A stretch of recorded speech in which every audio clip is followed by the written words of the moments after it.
안녕하십니까, 차산입니다. 오늘은 아주 멋진 풍광을 배경으로 하여서 한번 영상을 찍어 봅니다.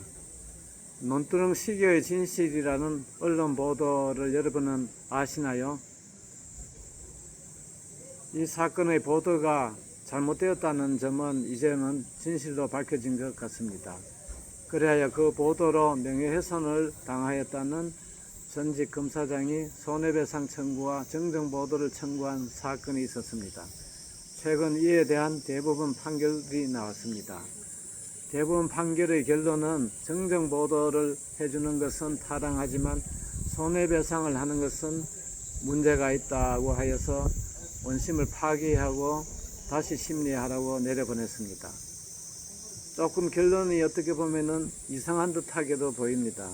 정정보도까지 해줄 사안이라면 손해배상도 해주는 것이 맞지 않겠나 하는 생각을 할 수가 있습니다.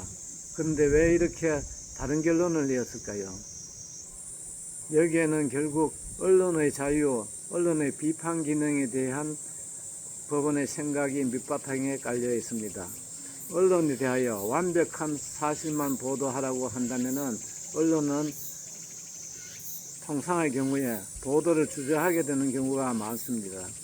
그런데 사건을 신속하게 보도할 필요성이 있는데 100% 사실만을 보도해야 된다는 제약을 가하게 되면은 국민들에게 신속하게 사실을 보도하는 언론의 기능이 저해야 될 것은 분명한 것입니다.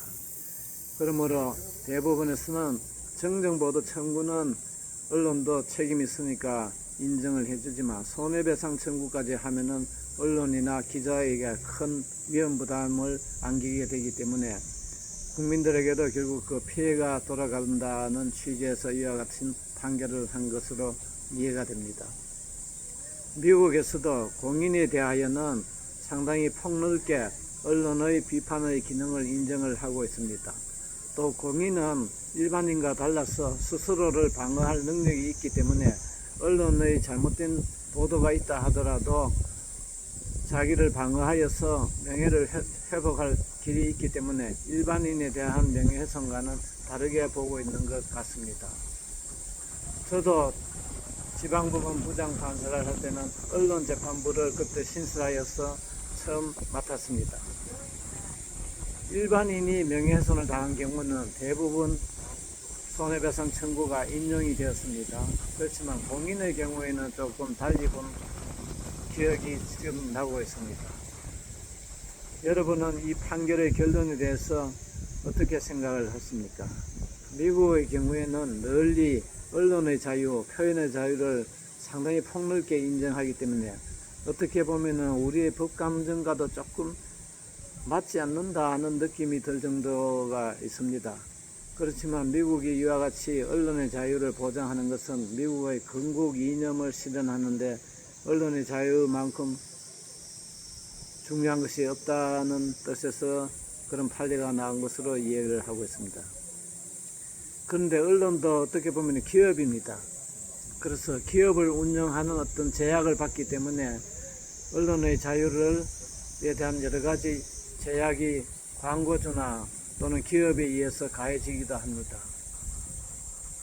최근 유튜브가 많이 나와서 그와 같은 언론 기관이 누리지 못하는 보도를 유튜브에서는 과감하게 하기도 합니다.